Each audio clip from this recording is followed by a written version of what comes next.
Welcome to the Breaking Down Walls podcast with Natalie Grospitch and Jill Barrile.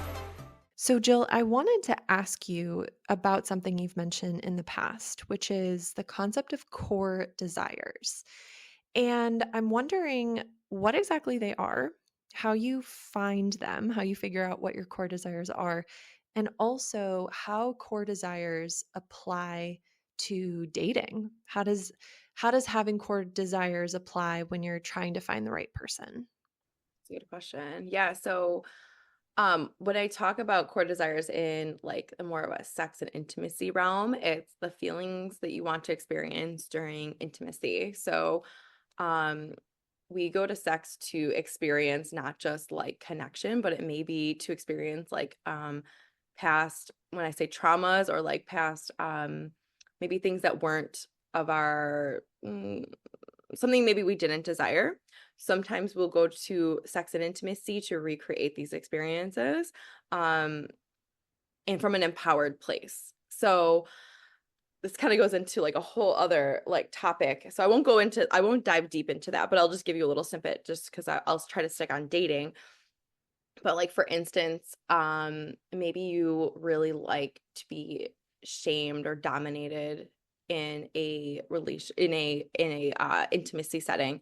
Well, that could just be from like it could come from two different places, and like deciding like knowing like where that may come from. Maybe there is like a something from your early adolescence or childhood where you felt um maybe like out of control, or like that you were like, you know, like shamed for something at that time.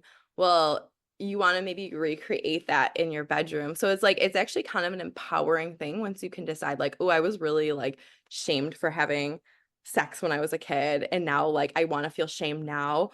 But it's from an empowered place, and we replay this stuff, and it's actually quite healing for people.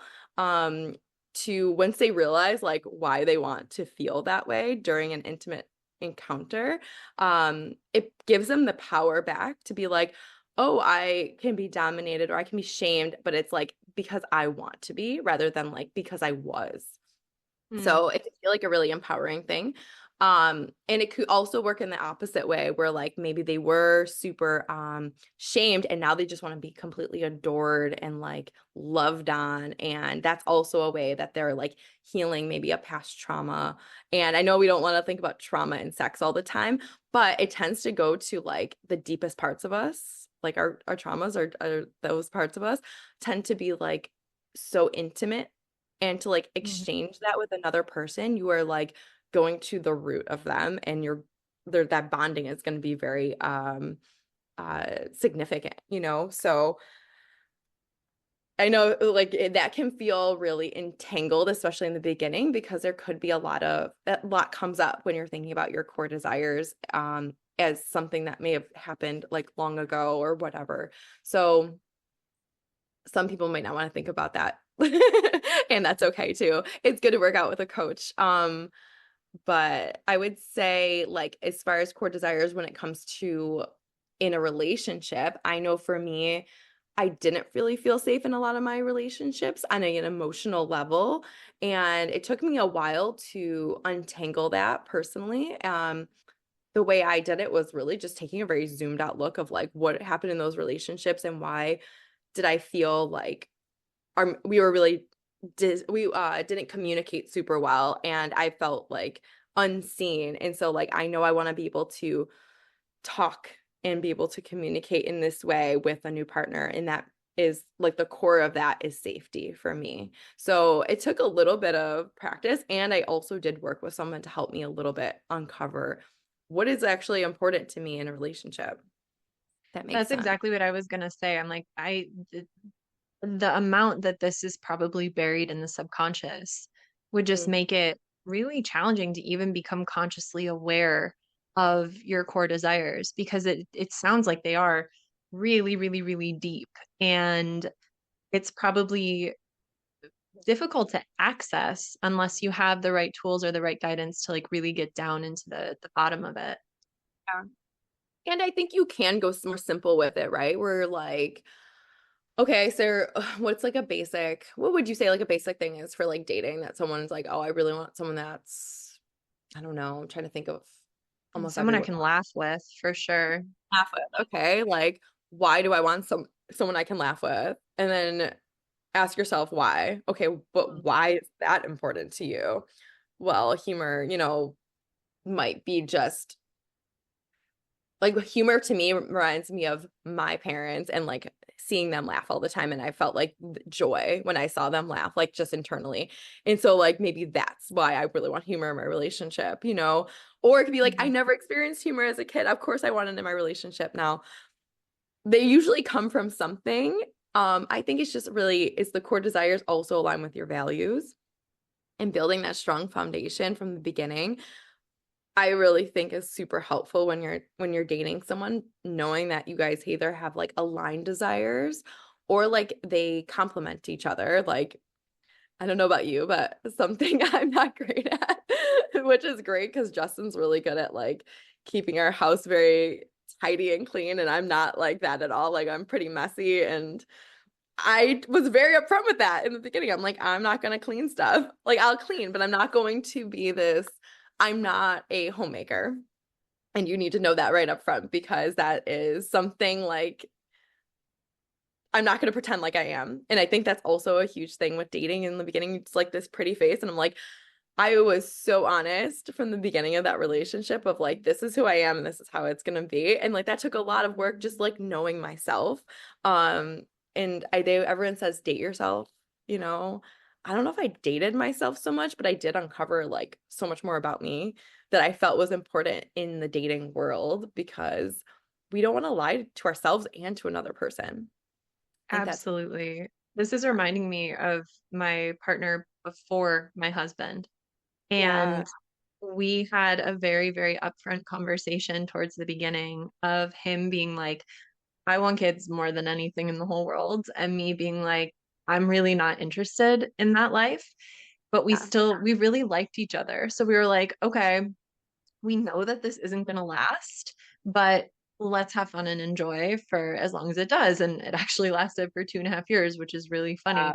Pandemic though, like, it wouldn't have been that long if it wasn't for the pandemic. But I look back on that and I feel really, really grateful that he and I both had the maturity to like have that conversation at the very beginning and be really, really upfront about the fact that like it was non-negotiables basically, right? Like his non-negotiable is like, I want to marry someone who wants to have children. And my non-negotiable is I want to marry someone who doesn't feel the need to have children. Like they can yeah. be, they can go either way on it. And I think that it's really cool that we were able to have that conversation. And then it's kind of like, okay, we got this out of the way. Like, we're not going to get married. We're not going to be together forever. Cool. Now we know, let's have fun. Let's enjoy.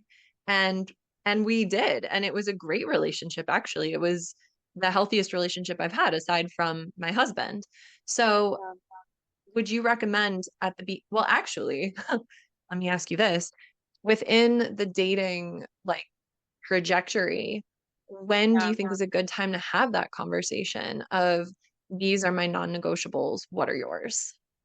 That's a really good question. I think that is something I always come back to intuition, truly, because I think saying like, oh, date three, that's when you have this conversation is just like, it's just not true.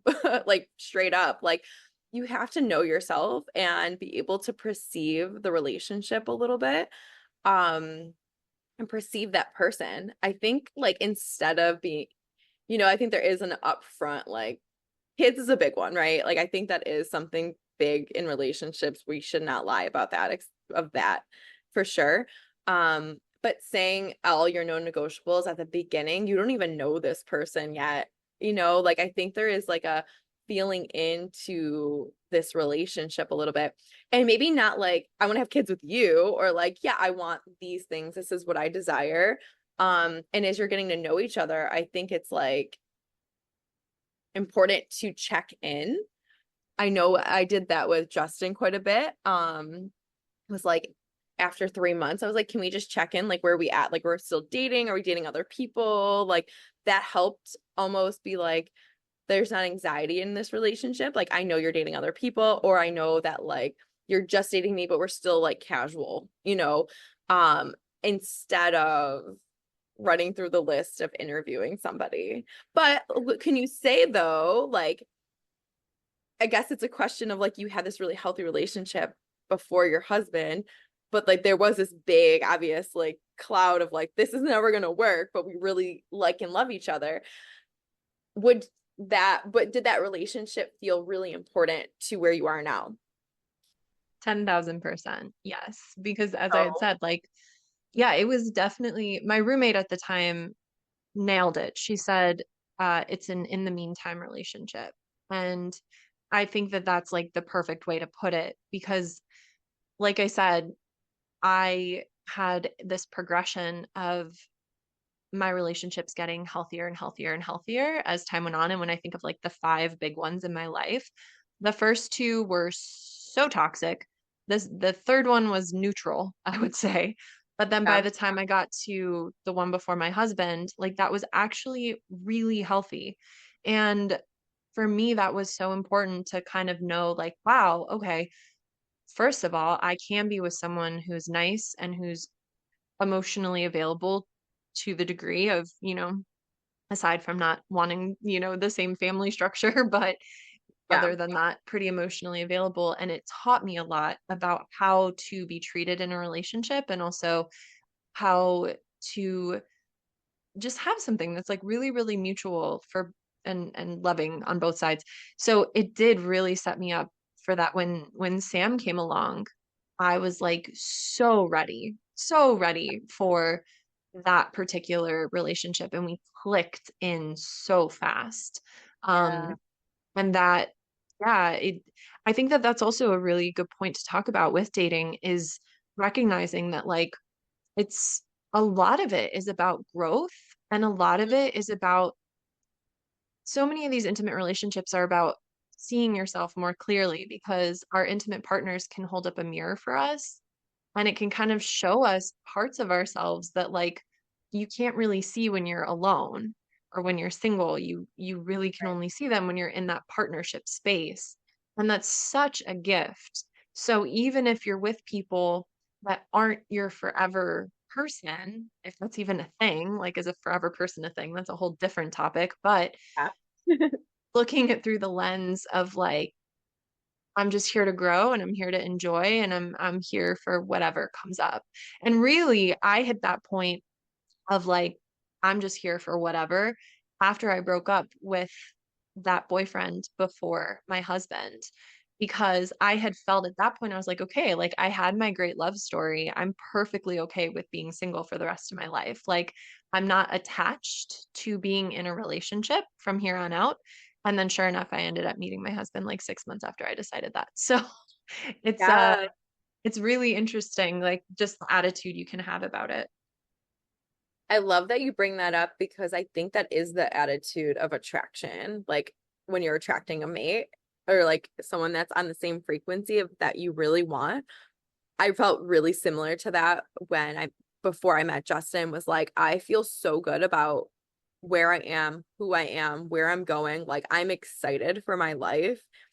And it was like he came at the time where I'm like, I just feel so good. Like, and he matched me in that, like we're wanting high caliber people in our life. We also need to raise our calibration, I think, to attract that. I think that's a whole other episode we can do about attraction and like being a match to that because that in itself is how you raise the bar and attract like I hear that all often too of like there's no good people out there but like we have to be good people.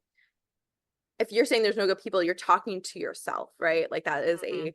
you're seeing that in yourself. And so if you're like I'm a catch and I'm like I know like there's good people out there because I'm a good person, that's what you're going to start seeing in the world. Like a few people I dated before Justin was like they were good people and like nice people. They weren't, I didn't feel my heart opening to them, which was like another thing. like what you were saying is like you kind of knew yourself and that like personal growth. Like I had such a awareness of my body that was like, I don't want to connect with this person. Like I know you're a good person, but like on an intimate level, my heart's not going to open to you as much as I'm trying to. And I think that is another thing about like dating is like really listen to your body. Your body has so much knowledge that your body will open up to a person that it desires. And like if you're having these butterfly anxious feelings around them, that's probably a warning sign. You should feel peace. I mean, like to an extent, like I remember feeling Right. nervous, but in most cases, you should feel a little bit more like there should be a relaxation that comes through at the same time. I don't know. That's a more thing that you probably could talk on too, riff on, but Oh God, yes. I have uh, so much personal experience with that. But also, like, yes, what your body feels like when you're around them is so important, and having like that little fluttery excited feeling is great, but also checking in like, but do I also feel safe with this person and like I can be myself around this person? If it's all butterflies and like high activation and like high inner arousal, and not much deeper than that, then that could be a bit of a warning sign. It's so hard to know the difference though. it It's so, and is. it comes from experience. Like, because I've had that more than I care to admit, where like, especially at the beginning, where it's like so activating and you're like, I can't stop thinking about this person. And whenever I see them, it's like my heart goes into my throat and it's just like crazy. But then once I get to know those people, like the ones that gave me the largest amount of that reaction ended up being some of the most toxic people that I've ever met, versus getting just like that very like the sweet excitement instead of the like crazy like over the top arousal, I think.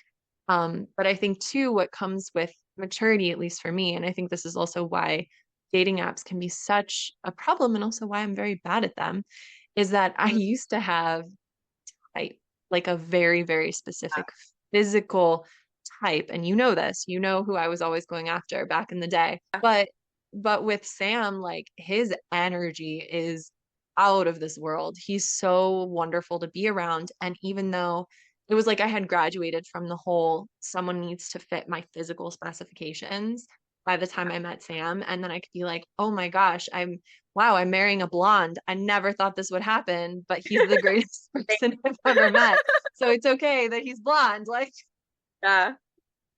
so it's just like, I think that comes with the territory too of remembering, yeah, okay, there's physical features we might be attracted to, but that might mean that we're actually not giving ourselves space to allow incredible people into our lives who maybe look different than what we expected to end up with. So that was like huge for me, and I'm really, really grateful that I got to that point so that yeah, I can end up with my dream guy, even though he's blonde.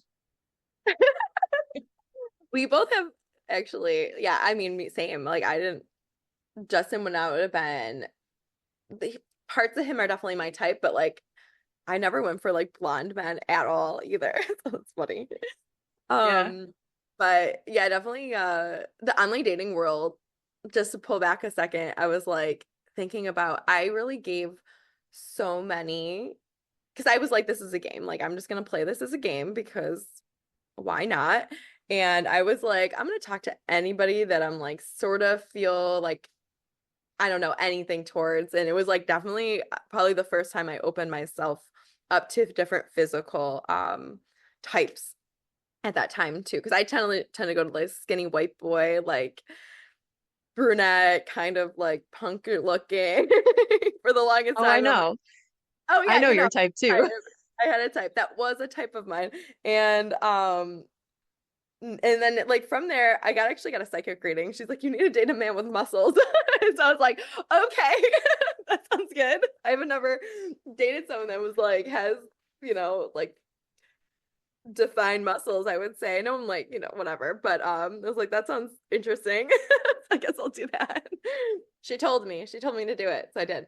Um, listen to your local psychic. Sometimes. Sometimes. um, But like I was just gonna say something on like the physical thing too of like I remember, and this is kind of going into the next thing I wanted to talk about of I remember getting really nervous, butterflies always going, especially like I can relate it more to like Justin because I felt like this was the time, like that period where right before him and with him was like the most intentional dating I've ever done in my life because I was not just like, oh, whatever, I'm just gonna go travel anyway. So like, it doesn't really matter who I'm dating. And like, I was very intentional about like what I was trying to attract. And I remember feeling so nervous going to his house and always like the first like 5 minutes because like I always had something I wanted to ask him about or like drop into him about because we only saw each other like maybe once a week because we both had kids and like life and that's just like where we were in our time of day. But then always like whenever I brought anything up to him, he was so open and warm with me that I was like, I literally could tell this man anything and he's gonna like be receptive to it. And that was his own work. And like I want to bring both of our partners on here because they've done a lot of work and I know he had done a lot of um work specifically in dating before we met and I really think it helped. Um and so like it's okay to not know. I think that's just want to say it's like it's okay not to know how to date because we're not really taught how to be in a relationship and we're not really taught how to be good partners besides like what's modeled at home. And if it's not modeled at home, which its times have changed quite a bit. So like really doing your own research in dating, I think is very important. And I just wanted to like, there's no shame in like researching dating and wanting to meet somebody, and putting the work into it a little bit. We put work into so many parts of our life. This is like the number one person we're going to spend our life with potentially, or like this story we want to have, or like this experience. You want to have an experience of like deep love for someone, you got to put in the work for yourself too. Um, so I just wanted to say that, but I wanted to just bring up this last thing, because it was really helpful to dating and having a little bit of structure around conversations that were hard. And so it's something they use in the like, from I understand it in the tantric community. I know it's also in the BDSM community and kink community. So if you know anything about those spaces, are a lot more like verbal when it comes to like their boundaries and what to expect from a connection because not all BDSM kink relationships are necessarily like uh a sexual, they may just be like for certain experiences rather than a relationship in the sense of like partnership, I guess. And I may be saying this a little wrong because I'm not in those communities, so sorry if I didn't say it right and you can correct me if you really want to. But the acronym is RBDSMA, and well, I can like give you guys some notes on this and send this like what I created for this because it was really hard for me to find this. It became part of my awareness when I was working with a coach. And then I was like, oh, I really want to use that in a conversation I'm having with this guy. And it was really hard at the time to find good like blogs or videos on this. So like I really want to create one, but I haven't done that yet. But I have a worksheet or a PDF. So it stands for relationship status, boundaries, desires, sexual health status, meaning, and aftercare. So this conversation is more for like if you're going to have like a sexual experience with somebody, but I also think it's good if you're just trying to build intimacy in general. Like maybe you're like not about to have sex with them, but you're just like, okay, we're getting to the place where I want to feel more intimate. So I can go through them. We can go through them together and like I can kind of riff on a few of them of why I think this is a good structure. So the first one's relationship status. So just asking the person, where are you in your relationship and what kind of relationship are you looking for? Which I don't know about you, but in the beginning, it's important to kind of know. And especially if you're like, if they're just looking for something casual and I'm looking for my life partner, like that might be something to take notice of. And actually, before I go into this, did you have any conversations like this when you were dating at all? Like, Oh yeah. Yeah, yeah, definitely. I think especially what are you looking for is like, Mhm. I think that's become pretty standard in Yeah. most like first dates even. I think it's good to ask, and I think a lot of people do. Yeah, I agree.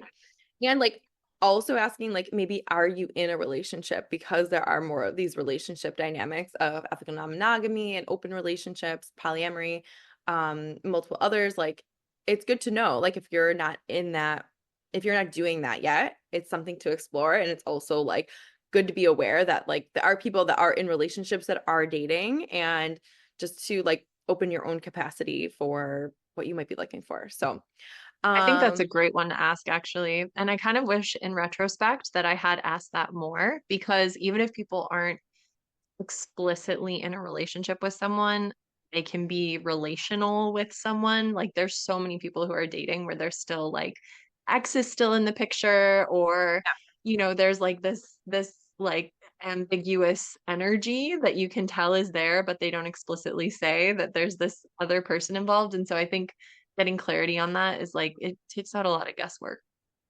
It does. And that's kind of like why I like this actual structure is like I feel like you can build safety and intimacy at the same time. And like it can be a fun conversation to be like, okay, well, it doesn't always like be like, what are you looking for? It's like really what is your relationship status? Like what are you putting on? Like if someone's like, are you Yeah. single? Are you single? Or are you like open? Like there's and like person might not even know, like they might be in a situationship or whatever. And so like, Mhm. but that's also good for you to know just to put it out there instead of finding out on like social media or something. You're like, God, he's married and I have no idea what's going on here. And like that just helps your heart. I want to help your heart. Um, the next one is boundaries. So this in a sexual sense would be more like what are your physical boundaries? What's off limits? What are you open to exploring? Things like that. What are you comfortable with? What are you not comfortable with? Which I don't know. I've definitely had relations with people and like never talked about boundaries. And then you realize later, you're like, huh, I probably should have. Why do I feel icky, right? And like actually knowing your physical boundaries, Mhm. that's pretty important. Um, and Definitely. and you can be like, here, here, you can't see me. Okay. We really need to get video for these eventually. But it can be a fun conversation. Boundaries always feels like a like no, but it's also like not yet. And it can feel like a tease too, a little bit of like, well, I'm not ready for that yet, but I'm open to it. And just kind of knowing where like the hard boundaries are and kind of where like maybe the like something more fluid is like down the road. And like it can really support in like not creating trauma or damaging experiences between the two of you because if you really like that someone and they cross your boundary and you don't know, like I think sometimes that's where people get the ick is like someone crosses Mm. their boundary and like they're like, oh, I have ick about this person because like maybe they came out a little too strong or whatever. And it's like, yes, maybe that's true, but you also like check your own boundaries because maybe they kind of jumped over something and you weren't verbal about it. And so I think that's kind I of think some, that's such a good point. I think that's so good. The next time that anyone feels the ick about anyone else, check in. Have you communicated your boundaries? And were one of your boundaries crossed? That's brilliant. yeah, yeah. Because like it really when we have these feelings, it's like more on us to evaluate like why am I feeling this way and not why that person is that way. Yeah. Because like we got to take social like our own responsibility for ourselves. Um, okay, desires. So this is like can be fun, and this is also something that probably explore in your own. What do you desire from the experience? So like, is this like just gonna be a like a quick thing? Are we wanting to live this? Like, are we wanting something deeper? There kind of goes more into this later too, but just kind of having a conversation around like what is the desire, what is the point of today or tonight, what are you desiring right now? They can change at any time, so keep communication with them. This is also like a part of checking in, like like as you're deep and into a relationship, like this can be used long term too, like, ooh, what are you desiring tonight? That's kind of a fun question to ask a partner rather than just doing the same old thing. Like, are we bringing something new to the table? Are we, I don't know, it could be anything. Like, I want you to take me out before we do this. Like, I'm desiring to feel, taken care of today. I'm desiring to feel like completely like, uh, satiated. I love that word so much. Um, and like it, and then desire really just is like your core desire. What do you want? What am I feeling tonight? And I'll say this too, is like for core desires, like you may have 2 or 3 that like conflict with each other. They don't all have to experience at the same time. So that's something to like be mindful of. Like you can feel like I want to be dominated one day and I want to feel like loved up on the next day. So don't feel like that has to be like so strict. Did you ever have that conversation? Like, do you guys have that conversation ever about your desires often? Yes, Yeah. regularly. Yeah, because it changes with where I'm at in my hormonal cycle a lot of the time. So Mm, yeah. we check in with that quite often, and it works really well. Highly recommend. Checking in is so important. Okay, so I can feel my mom texting me about Isaac right now. Ah, Multitasking.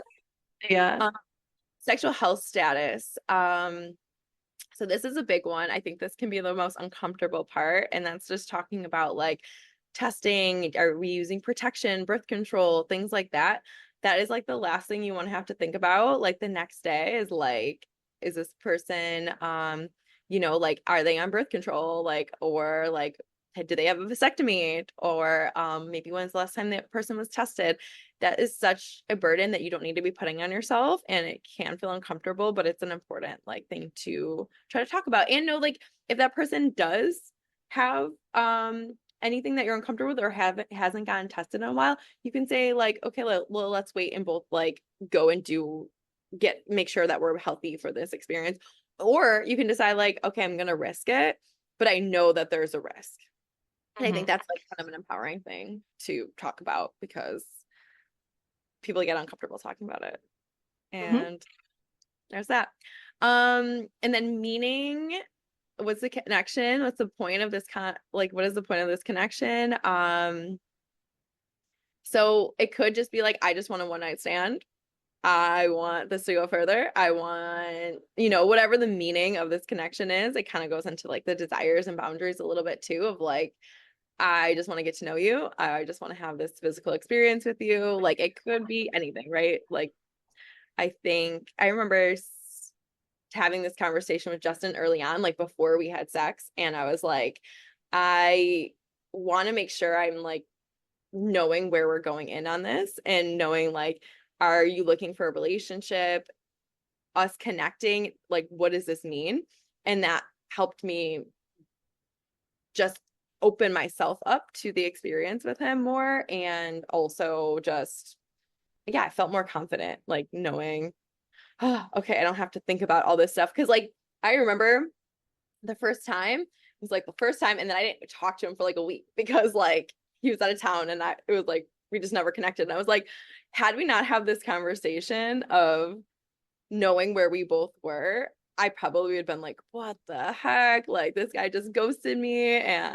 But knowing like all that I knew, I just was like, okay, I can like sort of just relax into it rather than get myself all worked up. And then the last thing is, go ahead. Oh, no, I was going to say, I'm just chuckling a little bit when you talk about that because Sam and I, at the very beginning, had this conversation about how we both wanted to be free and we didn't want to be tied down. And we had like all these expectations of just like, our biggest thing that we want is freedom. And then sure enough, we're married like a year and a half later. But it's funny how that worked out. But in general, when someone tells you what they want, believe them, okay? Yeah. But I don't think that you guys didn't want those things. You just found that in each other. Like you don't probably Exactly, yeah. feel free with each other. And 100%, yes. yeah, and this all changes. That's why I say check in, because these are like, and that's why I have it for new loves and long term, because you can use this at like any time, especially like if you're not monogamous. Some of these things are going to change because you're maybe having other experiences. But like, hell, my desires have definitely changed from a year ago or 2 years ago. So like, you can always come back to this and maybe pick it apart. And the last thing is aftercare, which like I don't think is becoming more popular to talk about, but like the things that you desire after maybe something intimate, or maybe even after a big conversation of like, okay, we just had like this really we had like not a fight necessarily, but we had like to resolve some conflict between us. How do we come back together? Like, what does our aftercare look like? Is there like tea involved? Are there cuddles? Are there like, I'm gonna take a shower and not talk to you for 5 hours? Like, what does your aftercare look like? And that's really just how do you take care of yourself after all is said and done. And I don't know, do you know what yours is? Do you have any? Oh yeah, cuddle for sure.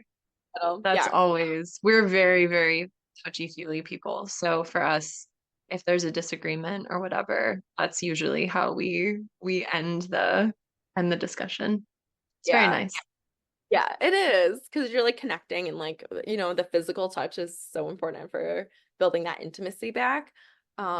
There's definitely been times like cuddling's been really good. There's also been times where I'm like I just need to go like take a long walk or like we need to just get out of the house before we come back together, and that's Mhm. also been a like helpful to know, and for the other person to know like this is my process for um whether it's aftercare for like something like more physical intimacy, or like if you are having a disagreement, I think this can also relate to that of like how do we get through this, and what do I need. Coffee always helps me. No matter warm beverages, like I don't know, I can have a warm beverage after any like experience and I'd be a happy girl. Like I don't know what it is. Ritual. Light a candle, give me a warm beverage, I'll be Amazing. Um, but that's all I have for you as far as like that. I think it's a really cool conversation piece, at least, and you don't have to structure of like, okay, let's talk about relationships at it and like go through it necessarily. Like I kind of did in my head when I had it with Justin. I was so nervous to have this conversation because I'd only done it once other time, and it was like through text, and Mm.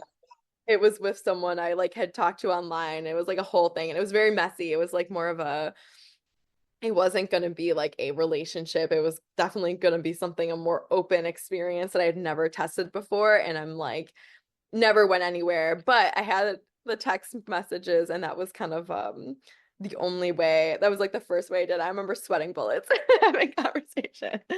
But it does get easier and it gives you structure instead of being like, well, what do you want? And that's so vague. It gives you a little bit more concrete stuff. So hopefully it helps anyone that's dating a little bit and gives you a little support in the process, because it can feel like you said the wild west out there, and but it's impossible.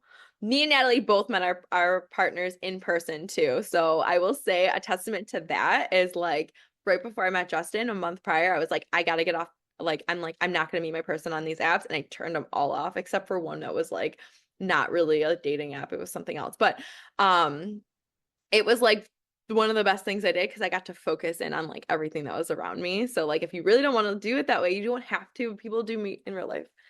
They do. They do meet in Yeah. real life.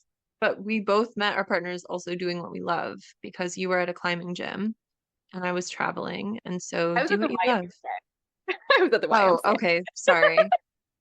You're at the YMCA. I You was were getting there fit. You were working on your practicing. fitness. I was working Yeah. with like, the only reason I went there was because of Isaac, but it's Eh, okay. It's it's all okay. good. Okay. All All right. right. Thanks. Happy I love dating. you. Good Bye. luck. Happy dating.